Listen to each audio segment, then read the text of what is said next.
minutos, o deputado federal Zeca Dirceu, do PT do Paraná, apresentou um projeto de lei que proíbe a troca de domicílio eleitoral durante o exercício do mandato. Essa proposta prevê a perda de mandato para quem infringir a nova legislação. A gente recebe, então, o deputado Zeca Dirceu, do PT, para conversar com a gente sobre essa proposta com um pouquinho mais de profundidade. Tudo bom, deputado? Bom dia, obrigado pela entrevista.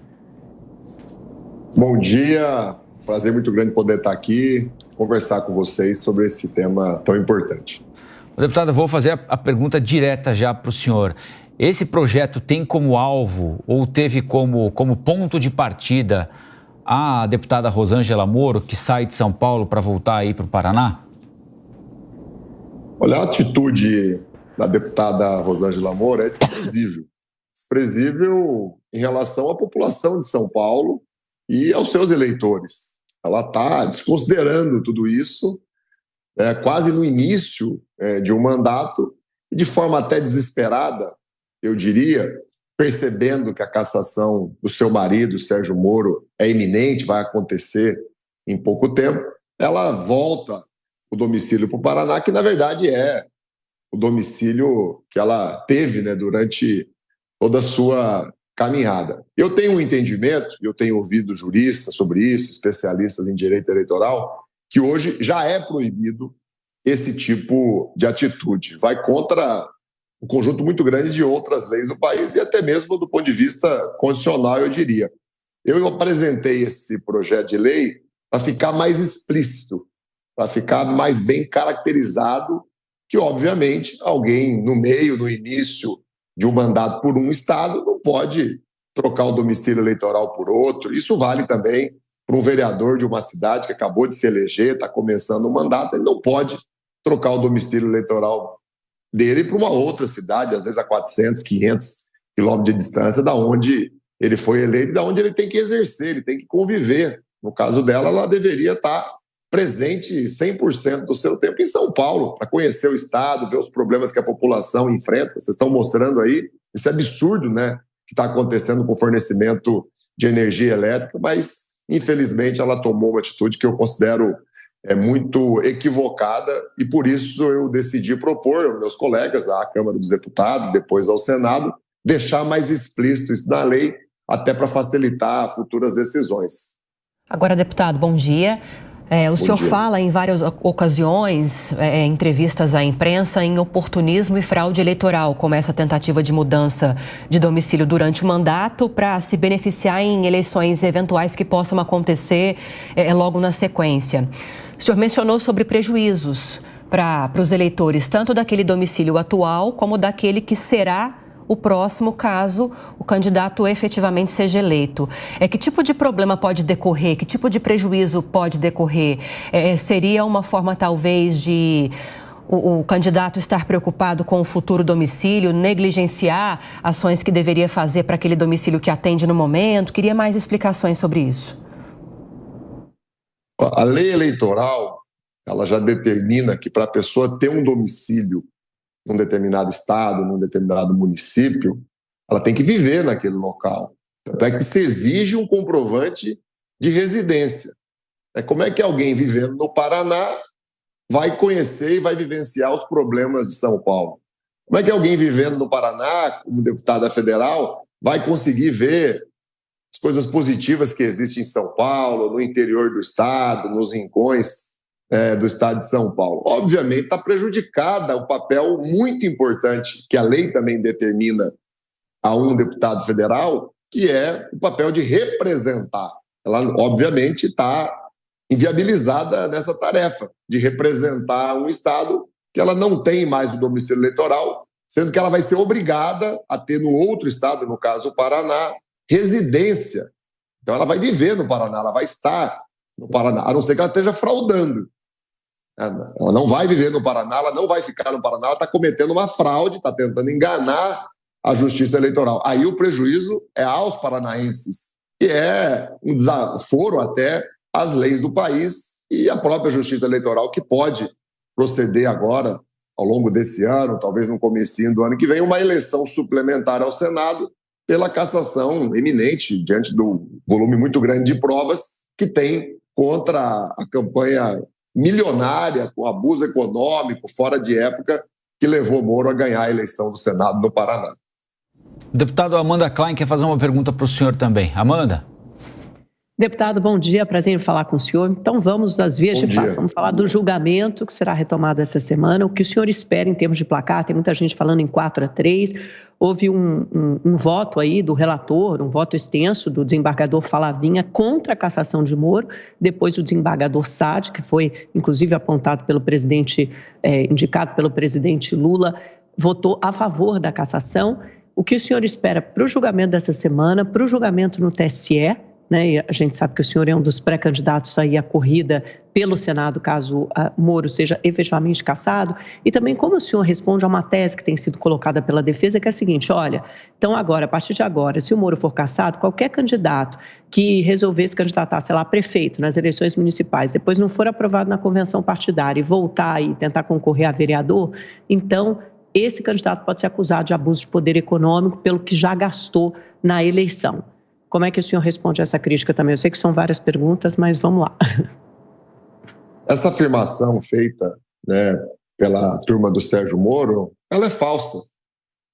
Um candidato ele pode, sim, se preparar para uma disputa de prefeito e depois, por motivos de algum impedimento, de alguma inviabilidade, disputar uma eleição para vereador. O que ele não pode, e foi o que o Moro fez, é abusar do poder econômico.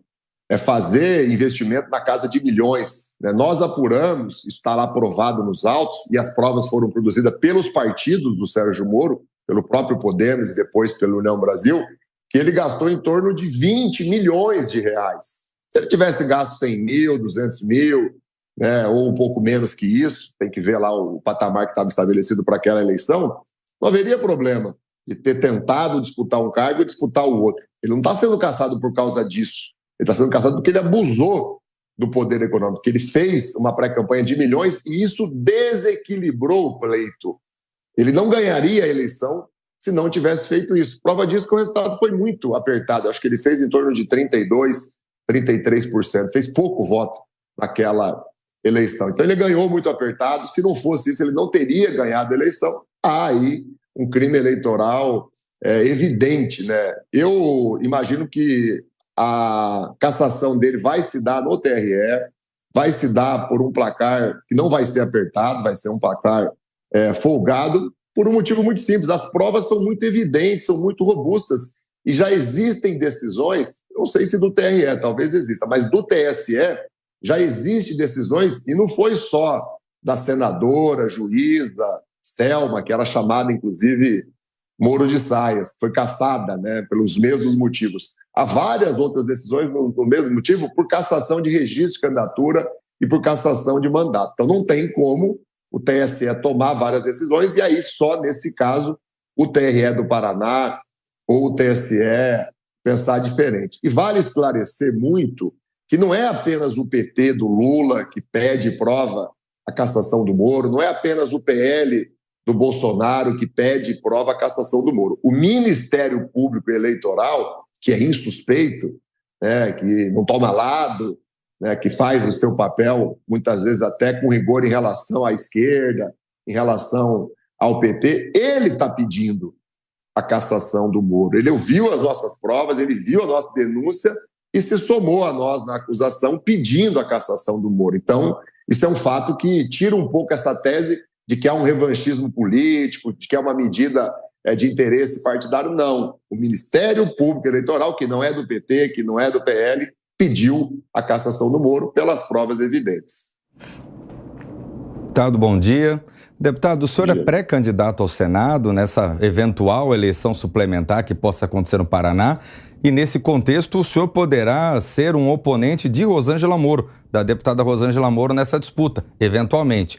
O senhor não acredita que o seu projeto possa eventualmente, com isso, o senhor ser acusado de legislar em causa própria para eventualmente se beneficiar nesse contexto, nesse eventual contexto eleitoral? Jamais, né? Não faz sentido algum, porque esse projeto, obviamente, não vai atingir o caso da Rosângela Moro, né? Ele vai atingir casos futuros. Como eu disse, já há aspectos das leis do país que proíbem esse tipo de mudança de domicílio eleitoral no início ou durante o mandato. Eu estou só reforçando o texto legal para que não paire dúvidas, isso seja até educativo para o futuro de vereadores, deputados estaduais, deputados federais e outros cargos, prefeito, governador. Daqui a pouco, um prefeito de uma cidade, no início do mandato, vai trocar o domicílio eleitoral dele para uma cidade a 400 quilômetros, vai viver um pouco naquela cidade, um pouco no outro município, ou faz sentido algum. Então, é uma proposta educativa. Um conjunto muito grande, respondendo a sua pergunta, de lideranças, né? Isso envolve prefeitos, prefeitas, deputados, deputadas, né? Apresentou meu nome já há muito tempo atrás como pré-candidato ao Senado. Isso me honra muito, né? Está muito cedo, inclusive, para se debater isso. Essa é uma decisão que o partido vai tomar, não é minha, não é de uma única pessoa, né? Eu vou aguardar a decisão do judiciário, né? Vou aguardar e vou debater depois isso dentro do partido. Eu acho que pela magnitude, pelas características dessa eleição, vai acabar tendo uma decisão do Diretório Nacional do PT e eu espero que, havendo realmente essa oportunidade, meu nome seja escolhido. Eu me sinto muito preparado para essa disputa. Eu fui prefeito 2 vezes da minha cidade, Cruzeiro do Oeste, um prefeito premiado, reeleito com 70% dos votos. Eu estou no meu 4º mandato de deputado federal, tenho a vida limpa, a ficha limpa, nunca me envolvi em mal feito e tenho uma atuação reconhecida pelo eleitorado do Paraná, inclusive o mais conservador. Eu vivo e sou e tenho minha base eleitoral em regiões em que o Bolsonaro teve 70%, 75%, em alguns lugares até 80% dos votos. Isso não me impediu, em alguns municípios, inclusive em dezenas dele, de ser o deputado federal mais votado, com 20%, 30%, 40%. Então eu me sinto preparado para a disputa e me sinto preparado para exercer um mandato de senador que, de fato, defenda os interesses do Paraná e olhe com grandeza para os desafios do Brasil. O Paraná, ao longo das últimas legislaturas, teve muita dificuldade de representação política no Senado. Qualquer um que for resgatar falas, projetos de lei, pronunciamento, vai ver que os senadores do nosso estado estavam meio desconectados com a realidade local do que é o Paraná, das suas demandas, das suas necessidades. Vou dar o exemplo do agronegócio. É muito forte no Paraná, onde eu também tenho atuação, apesar de atuar muito com a agricultura familiar. Você não vai ver quase projetos dos últimos senadores que passaram, né, pelo Senado do Paraná sobre esse tema. Ou seja, estavam lá, não sei fazendo bem o quê. Nós conversamos com o deputado Zeca Dirceu, do PT do Paraná. Deputado, boa semana para o senhor e até a próxima. Obrigado, um abraço grande. Boa semana a todos. Muito obrigado.